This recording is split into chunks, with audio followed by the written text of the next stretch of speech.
മലയാളം ക്ലാസ്സിലേക്ക് സ്വാഗതം. ജീവനുള്ള പാട്ട് എന്ന കവിത എഴുതിയ ജി കുമാരപിള്ളയെക്കുറിച്ച് നിങ്ങൾ മനസ്സിലാക്കി. ഇനി കവിതയുടെ ആശയം മനസ്സിലാക്കണ്ടേ? കവിത നന്നായിട്ട് ശ്രദ്ധിക്കുക. കവിത ചൊല്ലിയത് നിങ്ങൾ കഴിഞ്ഞ ക്ലാസ്സിൽ കേട്ടിട്ടുണ്ടാവും അല്ലേ? വ്യത്യസ്ത ഈണത്തിൽ മനോഹരമായിട്ട് ചൊല്ലി നോക്കുക.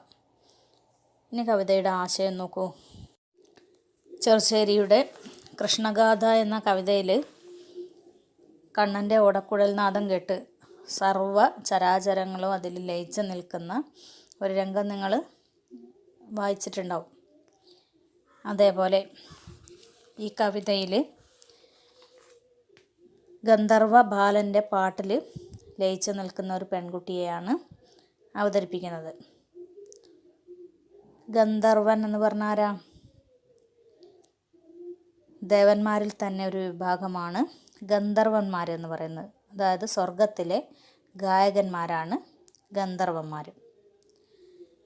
ഗന്ധർവന്മാരുടെ ഭാര്യമാരാണ് അപ്സരസുകളെന്ന് അറിയപ്പെടുന്നത്. ഇവിടെ നമ്മൾ നേരത്തെ പറഞ്ഞതുപോലെ ഒരു ഗന്ധർവ ബാലൻ്റെ പാട്ടിൽ ലയിച്ച് നിൽക്കുകയാണ് പെൺകുട്ടി. കാട്ടുപുൽത്തണ്ടിൽ അത്ഭുതോദ്ധാരമാം പാട്ടുപാടുന്ന ഗന്ധർവ ബാലക, ഈ ജനാലതൻ മുന്നിൽ അരക്ഷണം മോഹനായൊന്ന് നിന്നിട്ടു പോകുമോ? കാട്ടുപുൽത്തണ്ടിൽ കഴിഞ്ഞ ക്ലാസ്സിൽ നമ്മൾ പറഞ്ഞിരുന്നു. കാട്ടുപുൽത്തണ്ട് എന്ന് പറയുന്നത് എന്തിനെയാണ്? ഓടക്കുഴലിനെ അല്ലേ, പുല്ലാങ്കുഴലിനെ.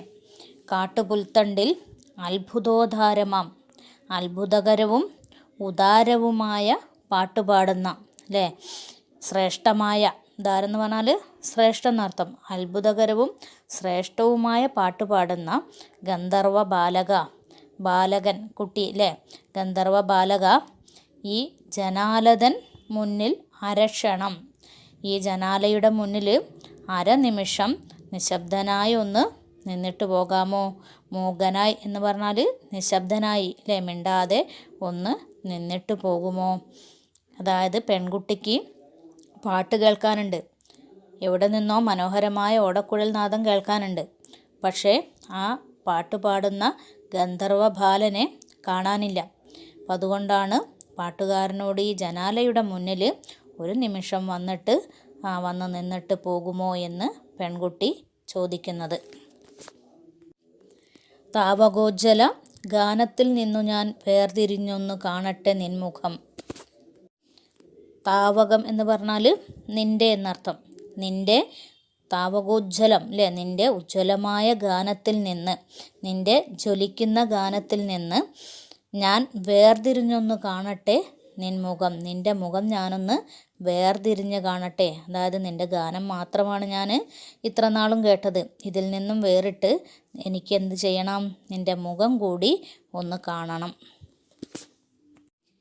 ഗാനലോലനായി എന്നെന്നും അന്തിയിൽ ഈ വഴിക്ക് നീ പോകുന്ന വേളയിൽ ലോലമാകുമ പുല്ലാങ്കുഴലിലെ നാഥലോക മഹാത്ഭുതധാരയിൽ ലീനയായി സ്വയം സർവവും വിസ്മരിച്ച് ആനദാസിയായി നിന്നു പോകുന്നു ഞാൻ. ഗാനലോലനായി എന്നെന്നും അന്തിയിൽ, ഗാനലോലൻ എന്ന് പറഞ്ഞാൽ ഗാനത്തിൽ തന്നെ മുഴുകിയിരിക്കുന്നവൻ. അന്തി എന്ന് പറഞ്ഞാൽ സന്ധ്യാസമയം. വേള എന്ന് പറഞ്ഞാൽ വേളയിൽ തന്നെ ഈ അവസരത്തിൽ എന്നർത്ഥം. പുല്ലാങ്കുഴൽ, ഓടക്കുഴൽ. നാദം എന്ന് പറഞ്ഞാൽ ശബ്ദം.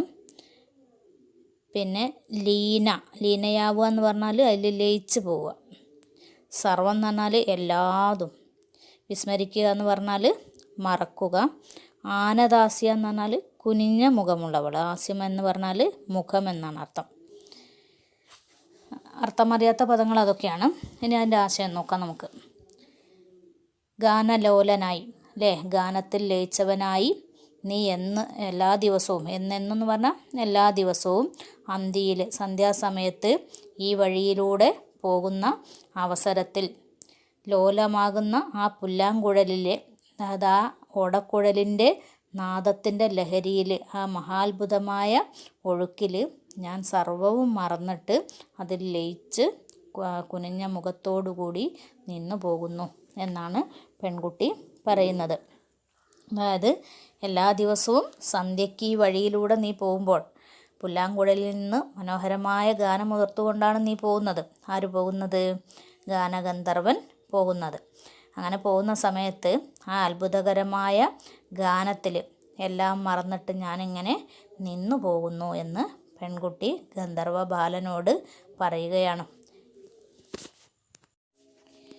കാൺമതില്ല ഞാനൊന്നും അമേയമാം ആത്മവിസ്മൃതി പുൽകുമാ വേളയിൽ അങ്ങ് ദൂരെ നിൻ ദിവ്യഗാനാമൃത അന്തിവാനിലലിഞ്ഞു ചേർന്നിടവേ എന്തിനോ ഹാ പ്രദക്ഷിണം വയ്ക്കയാം നിന്റെ ചുറ്റിനും മാമക കൗതുകം.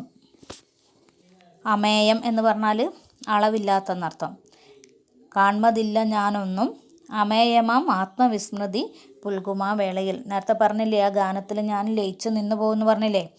അങ്ങനെ ആ ഗാനത്തിൽ ലയിച്ചു നിന്ന് ആ ഒരു പരമാനന്ദത്തിൽ അല്ലെ ആ ഒരു ആത്മവിസ്മൃതിയിൽ കഴിയുന്ന അല്ലെങ്കിൽ ആത്മനിർവൃതിയിൽ കഴിയുന്ന സമയത്ത് ഞാനൊന്നും എന്ത് ചെയ്യാറില്ല, കാണുന്നില്ല, മറ്റൊന്നും ഞാൻ കാണുന്നില്ല അല്ലേ. ആ ഗാനത്തിലിങ്ങനെ ലയിച്ചു നിൽക്കുന്ന സമയത്ത് ഞാൻ മറ്റൊന്നും കാണുന്നില്ല എന്നാണ് പെൺകുട്ടി പറയുന്നത്. അതായത് ഈ ഗന്ധർവ ഗായകൻ്റെ ഗാനത്തിൽ ലയിച്ച് നിൽക്കുന്ന സമയത്ത് ആ ഗാനം മാത്രമാണ് പെൺകുട്ടിയുടെ മനസ്സിൽ. അവൾ ചുറ്റുമുള്ള ഒരു കാര്യവും അറിയുന്നില്ല. അത്രമാത്രം അതിൽ ലയിച്ച് നിൽക്കുകയാണ് ആര്? പെൺകുട്ടി. അങ്ങ് ദൂരെ നിൻ്റെ ദിവ്യമാകുന്ന ഗാനാമൃതം അല്ലേ, ഗാനമാകുന്ന അമൃതം അന്തിവാനിൽ സന്ധ്യാസമയത്തെ ആകാശത്തിൽ ഇങ്ങനെ അലിഞ്ഞു ചേരുമ്പോൾ എന്തിനോ പ്രദക്ഷിണം വയ്ക്കയാം നിൻ്റെ ചുറ്റിനും മാമക കൗതുകം. മാമകം എന്ന് പറഞ്ഞാൽ എൻ്റെ എന്നാണ് അർത്ഥം. എൻ്റെ കൗതുകം നിൻ്റെ ചുറ്റിലും ഇങ്ങനെ പ്രദക്ഷിണം വയ്ക്കുകയാണ്. എന്താ പ്രദക്ഷിണം വയ്ക്കുക എന്ന് പറഞ്ഞാൽ നിൻ്റെ ചുറ്റിലും ഇങ്ങനെ വട്ടം ചുറ്റി നിൽക്കുകയാണ്. കാട്ടുപുൽത്തണ്ടിൽ അത്ഭുതോദ്ധാരമായ അത്ഭുതവും ശ്രേഷ്ഠവുമായ പാട്ടുണർത്തുന്ന ഗന്ധർവ ബാലക, ഈ ജനാലയുടെ മുന്നിൽ ഒരല്പനിമിഷം മൂകനായിട്ട് നിന്നിട്ട് പോകണേ. ഗന്ധർവ ഗായകൻ്റെ പാട്ട് കേൾക്കുമ്പോൾ തന്നെ അവളതിൽ ലയിച്ചെല്ലാം മറന്നു പോകും. അതുകൊണ്ട് അവൾക്കൊരിക്കലും പാട്ടുകാരനെ കാണാൻ കഴിഞ്ഞിട്ടില്ല.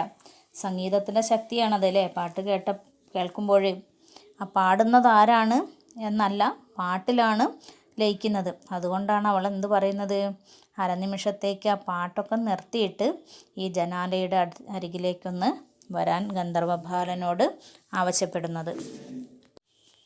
ഈ കവിതയിൽ ഒരു പുല്ലാങ്കുഴലിൽ നിന്നുള്ള ഗാനത്തിൻ്റെ മനോഹാരിതയെക്കുറിച്ചാണ് കവി വർണ്ണിക്കുന്നത്, അല്ലെങ്കിൽ കവി പറയുന്നത് അല്ലേ.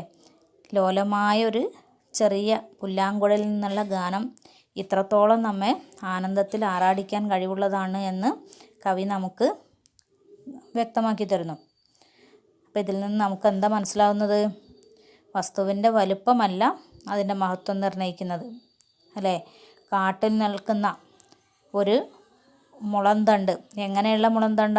പാഴ്മുളന്തണ്ട്, നമ്മൾ ഉപയോഗശൂന്യമാണെന്ന് കരുതുന്ന മുളന്തണ്ട്. ആ മുളന്തണ്ടിൽ നിന്നാണ് മനോഹരമായ ഈ ഗാനം പുറപ്പെടുന്നത്. കവിതയിൽ ഗന്ധർവഗായകനോടും അവൻ്റെ ഗാനത്തോടും പെൺകുട്ടിക്കുള്ള സ്നേഹമാണ് തെളിയുന്നത്. കവിതയുടെ ആശയം മനസ്സിലായി കാണുമല്ലോ. 1-2 പ്രാവശ്യം കവിത നന്നായിട്ട് വായിക്കുക. നിങ്ങൾ മനോഹരമായ ഈണത്തിലത് ചൊല്ലി നോക്കുക.